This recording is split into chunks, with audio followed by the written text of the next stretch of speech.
Hello friends, billions educational hub में आपका स्वागत करता हूं और एक नए सेशन को लेकर फिर से मैं आपके सामने आया हूं। आइए, आज का जो टॉपिक है आपका वो है रिवर। क्या है? रिवर। आइए देखते हैं नदी किसे कहते हैं। ठीक है, ठीक।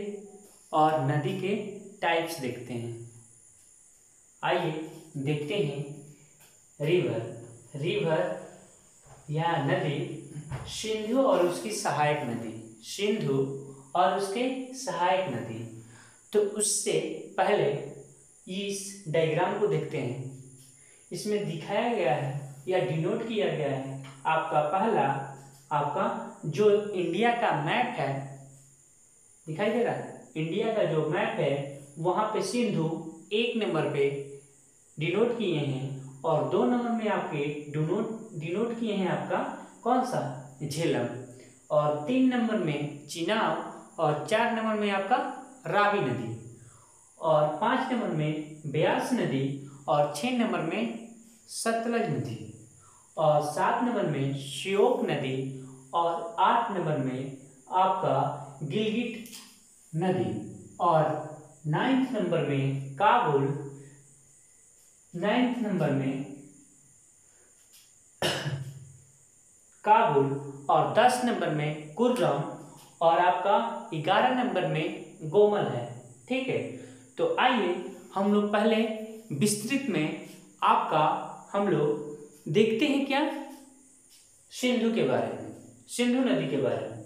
सिंधु नदी के बारे में पहले हम देखेंगे कि सिंधु नदी कहाँ से निकलती है। सिंधु नदी हमारी निकलती कहाँ से है, इसके बारे में देखते हैं। सिंधु नदी तिब्बत के मानसरोवर झील के पास सियामाडुंग की जो हिमानी होती है उससे ये नदी निकलती है। सिंधु नदी आपके मानसरोवर झील के पास चेमेडुंग की हिमानी होती है, वहां से निकलती है।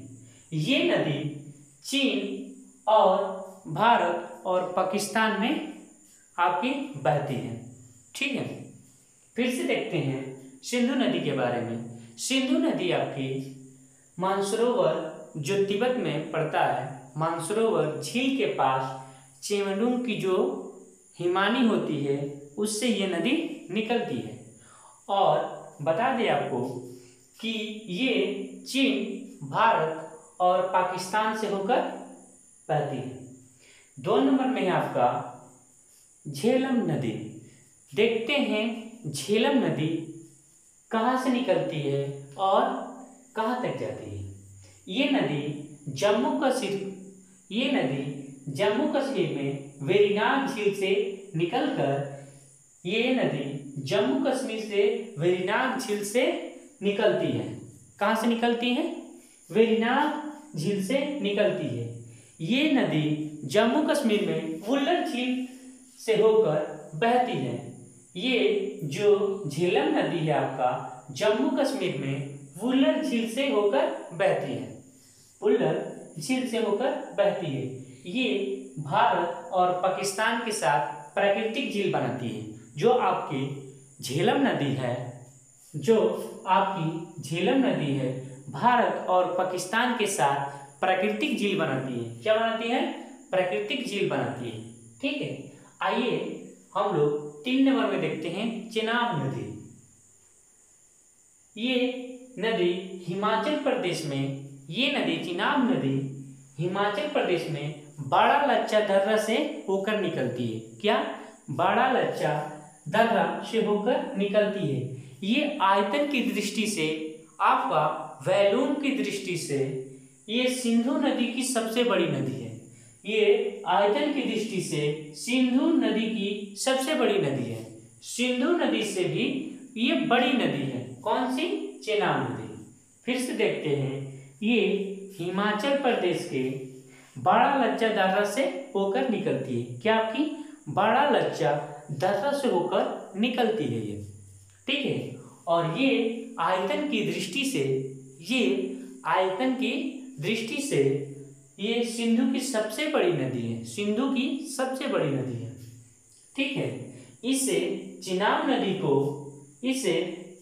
नदी को हिमाचल में चंद्रभग्गा के नामों से जाना जाता है। आपका क्या नामों से जाना जाता है? चंद्रभग्गा के नामों से भी इसे जाना जाता है। कौन सी नदी को? ये आपका चिनाब नदी को। ये इंपॉर्टेंट है आपके एग्जाम की दृष्टि से। देखिए, चंद्रभग्गा पूछ सकता है कि चंद्रभग्गा किस नदी को हिमाचल प्रदेश में बोला जाता है? तो कौन सा आपका? चिनाब नदी को। ठीक है, आइए देखते हैं 4 नंबर में हम लोग देखते हैं रावी नदी। ये रावी नदी हिमाचल प्रदेश के कांगड़ा से होकर निकलती है। कहाँ से निकलती है? कांगड़ा से होकर निकलती है और इसे लाहौर की नदी कहते हैं। इसे लाहौर की नदी कहते हैं। लाहौर की नदी भी कहते हैं। कौन सी नदी को? रावी नदी को। ये आपकी जो रावी नदी है आपका, ये हिमाचल प्रदेश से कांगड़ा से होकर निकलती है और ये लाहौर की नदी है। इसे लाहौर की नदी भी बोला जाता है। कौन सी नदी को? रावी नदी को। ये आप लाहौर की नदी भी बोलते हैं। आइए देखते हैं जो डायग्राम दिया गया है यहाँ पे। पहला है आपका सिंधु नदी। सिंधु नदी के बारे में हम लोग देखें, तिब्बत के मानसरोवर झील के पास से निकलती है। ये चेमनडुंग हिमालय से, ठीक है, और चीन और भारत के पाकिस्तान से होकर बहती है। झेलम नदी है आपकी जम्मू कश्मीर से वेरीनाग झील से निकलती है और आपके ये जम्मू कश्मीर से वुलर झील से होकर भी निकलती है। ठीक है, और ये भारत और पाकिस्तान के साथ प्राकृतिक झील भी बनाती है। कौन सी नदी? झेलम नदी।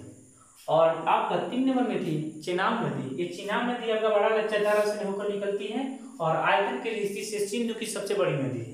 सिंधु की सबसे बड़ी नदी है और हिमाचल में इसे चंद्रभग्गा के नामों से भी जाना जाता है। कौन सी नदी को? आपको चिनाब नदी को।